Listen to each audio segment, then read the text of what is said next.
आज हम जिस मूवी की बात करेंगे उसका नाम है रिमेम्बर मी और ये एक ऐसी लड़की की कहानी है जो एक एक्सीडेंट की वजह से अपनी याददाश्त खो बैठती है और उसे कुछ भी याद नहीं कि वो कौन है और कहां पर है। लेकिन आखिरकार उसे पता चल ही जाता है कि वो कौन है, लेकिन ये पता चलना उसकी जिंदगी का सबसे भयानक सपना साबित होता है। तो आखिर क्या हुआ उस लड़की के साथ, ये जानने के लिए फिल्म की तरफ चलते हैं। लेकिन उससे पहले एक रिमाइंडर कि अगर स्टोरी अच्छी लगे तो लाइक, शेयर और सब्सक्राइब करना ना भूलिएगा। फिल्म का स्टार्ट एक लड़की से होता है जो नींद से जागने के बाद बहुत ज्यादा कंफ्यूज है क्योंकि वो कुछ याद नहीं कर पा रही थी और उसे तो ये भी नहीं पता था कि ये घर किसका है और वो कहाँ है। यहाँ तक कि उसे तो अपना नाम भी याद नहीं आ रहा था। और जब वो बेड से उतरने की कोशिश करती है तो वो नोटिस करती है कि वो अपने पैरों को फील नहीं कर पा रही, लेकिन इसके बावजूद वो खड़ी होने की कोशिश करती है और वो धड़ाम से नीचे गिर जाती है और इसके साथ ही वो हेल्प के लिए चिल्लाने लगती है। और उसकी आवाज सुनकर वहाँ एक ओल्ड लेडी आती है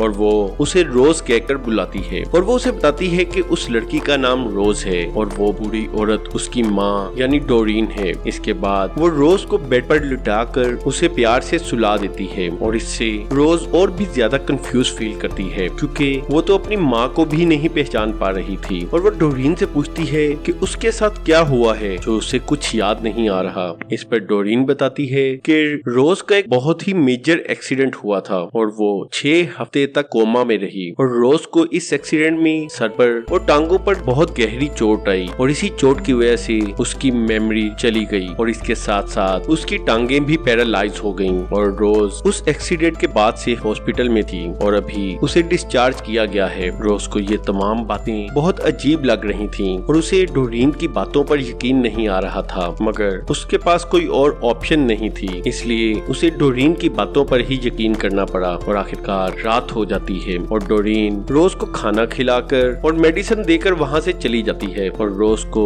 इस वक्त भी बहुत अजीब फील हो रहा था और अभी तक उसे कुछ भी याद नहीं आ रहा था। और आखिरकार इसी कंफ्यूजन में रोज सो जाती है और उसे रात को बहुत सारे ड्रीम्स आते हैं, लेकिन ये ड्रीम्स कुछ विजन्स से थे और इनमें कुछ विजन्स उस एक्सीडेंट वाली रात के भी थे, मगर इसके बावजूद वो कुछ भी याद नहीं कर पाती। और इसी तरह कुछ दिन गुजर जाते हैं और वो नोटिस करती है कि डोरियन का बिहेवियर काफी चेंज हो चुका है और वो बात बात पर रोज पर गुस्सा हो जाती है और बाजू का तो वो रोज पर हाथ भी उठा देती थी। और इन तमाम बातों से रोज और भी ज्यादा परेशान हो गई और उसे अब डोरियन पर शक होने लगा था। इसलिए रोज डोरियन से बहुत से सवाल पूछने लगती है, जैसे कि उसके फ्रेंड्स कौन कौन हैं और उसका फोन कहाँ है। तो डोरियन उसे बताती है कि उसका फोन तो उन्हें हॉस्पिटल से मिला ही नहीं, शायद वो एक्सीडेंट वाली जगह पर ही रह गया होगा। और डोरीन नहीं चाहती कि उसके कोई भी फ्रेंड्स अभी उससे मिलने आए क्योंकि उनके मिलने की वजह से रोज के दिमाग पर असर पड़ सकता है। इसके बाद डोरीन उसे एक और शॉकिंग बात बताती है और वो रोज को बताती है कि आज रोज से मिलने उसका फियांसी जेमी आने वाला है। और ये सुनकर रोज बहुत ज्यादा कंफ्यूज थी क्योंकि उसे ये भी नहीं याद था कि वो इंगेज है। और थोड़ी देर बाद वहाँ जेमी आ जाता है। पहले तो रोज उसके सामने बहुत ज्यादा कंफ्यूज फील कर रही थी और वो बहुत अनकंफर्टेबल थी, मगर जेमी से थोड़ी देर बात करने के बाद रोज को वो अच्छा लगने लगा। और रोज जेमी से पूछती है कि उन दोनों की मुलाकात कहाँ हुई थी। तो जेमी बताता है कि वो दोनों एक ही बैंक में काम करते हैं और वहीं पर वो एक दूसरे को पसंद करने लगे। इसके बाद रोज जेमी से अपनी फैमिली के बारे में पूछती है। तो जेमी बताता है कि वो एक्सीडेंट से पहले रोज के किसी भी फैमिली मेंबर से नहीं मिला, पता नहीं क्यों, मगर रोज को ये बहुत ऑकवर्ड लग रहा था और उसे कुछ भी याद नहीं आ रहा था। और ऐसे ही मजीद कुछ दिन गुजर जाते हैं और अब रोज को जेमी अच्छा लगने लगा था और वो उस पर ट्रस्ट करना शुरू कर देती है, लेकिन अपनी माँ पर उसे अभी भी शक था और उसे ऐसा फील होता था कि जैसे ये उसकी माँ नहीं है। और वो नोटिस करती है कि डोरीन पास के रूम के एक दराज में कुछ रखकर हमेशा उसे लॉक कर देती है। इसीलिए जब एक दिन डोरीन घर से बाहर जाती है तो रोज बहुत मुश्किल से रेंगते हुए जाकर अपनी व्हील चेयर पर बैठ जाती है। इसके बाद वो उस रूम में जाकर उस दराज को खोलने की कोशिश करती है और आखिरकार वो उस दराज को खोल लेती है और उसे वहाँ एक फोन मिलता है। शायद ये फोन उसका ही था और रोज जल्दी से कॉल लिस्ट खोलकर पहले नंबर पर कॉल करती है और ये नंबर क्लेरा का था। और रोज उसकी शक्ल पहचान लेती है क्योंकि रोज को हर रात उसके विजन्स आया करते थे। और वो क्लेरा से अपनी माँ के बारे में पूछती है तो क्लेरा उसे बताती है कि वो उससे मिलने के लिए आना चाहती थी, लेकिन रोज की माँ ने उसे सख्ती से मना कर दिया कि वो रोज से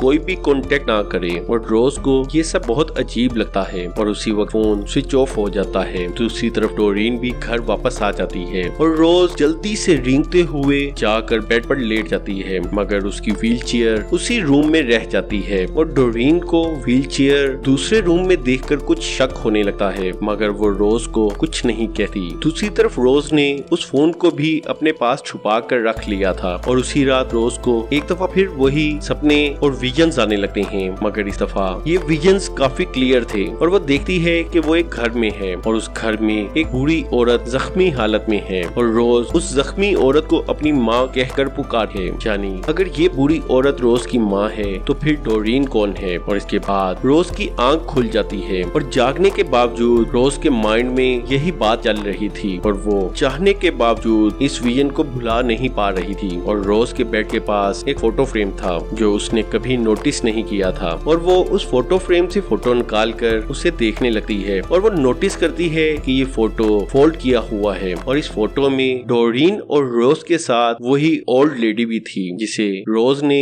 अपने सपने में माँ कहकर बुलाया था। और रोज को समझने में देर नहीं लगती कि ये बूढ़ी औरत ही उसकी माँ है। और इसके बाद जेमी रोज से मिलने आ जाता है और रोज उसे ये सारी बात बताती है और उसे पुलिस को कॉल करने के लिए कहती है। और उसी वक्त डोरीन जेमी को बाहर बुलाती है और जेमी डोरीन से मिलने चला जाता है। और इसके जाने के बाद रोज एक दफा फिर क्लेरा को कॉल करती है और उसे ये सब बात बताती है और वो क्लेरा को वही फोटो भी दिखाती है और क्लेरा उसे बताती है कि असल में वही ओल्ड लेडी रोज की माँ है और डोरीन तो सिर्फ उनकी नेबर यानी हमसाई है। और जब रोज जेमी के बारे में क्लेरा से पूछती है तो क्लेरा बताती है कि वो किसी भी जेमी को नहीं जानती और अभी तो रोज की एंगेजमेंट हुई ही नहीं। और ये सुनकर रोज बहुत ज्यादा शॉक हो जाती है क्योंकि इसका मतलब ये था कि जेमी भी डोरीन के साथ मिला हुआ है। इसलिए रोज क्लेरा को जल्दी उसे वहाँ से ले जाने के लिए कहती है, मगर उसी वक्त वहाँ जेमी आ जाता है और उसने रोज को क्लेरा से बात करते हुए देख लिया था और यहाँ जेमी अपने असल रूप में नजर आता है। और अब जेमी रोज से बहुत बुरा बिहेव करता है और जेमी फौरन ही डोरीन को भी बुला लेता है। और यहाँ इस मूवी का असल ट्विस्ट सामने आता है। डोरीन को असल में एक बेटी चाहिए थी, मगर उसको एक बेटा हो गया जो कि जेमी था। और जब डोरीन यहाँ आई तो उसने रोज को देखा और वो उसे अच्छी लगी और उसने ये प्लान किया कि वो हर सूरत में रोज को अपनी बेटी बनाकर उसकी माँ की जगह लेगी। और डोरीन ने ही रोज की माँ को मार डाला था और उसकी माँ ने जख्मी हालत में रोज को कॉल भी की थी। और जब रोज घर आई तो उसे अपनी माँ जख्मी हालत में मिली और यही वो विजन्स थे जो रोज को रोजाना आया करते थे। यानी ये सब सपना नहीं बल्कि उस दिन की हकीकत थी। और उसी रात डोरीन और जेमी ने रोज पर भी हमला करके उसे बेहोश कर दिया था और उन्होंने रोज को एक मेडिसिन दिया था जिससे वो सब कुछ भूल गई थी और उसका मेमोरी लॉस हो गया था। इसके बाद उन्होंने उसके पाँव पर भी एक इंजेक्शन दिया था जिससे वो पैरालाइज हो गई थी, क्योंकि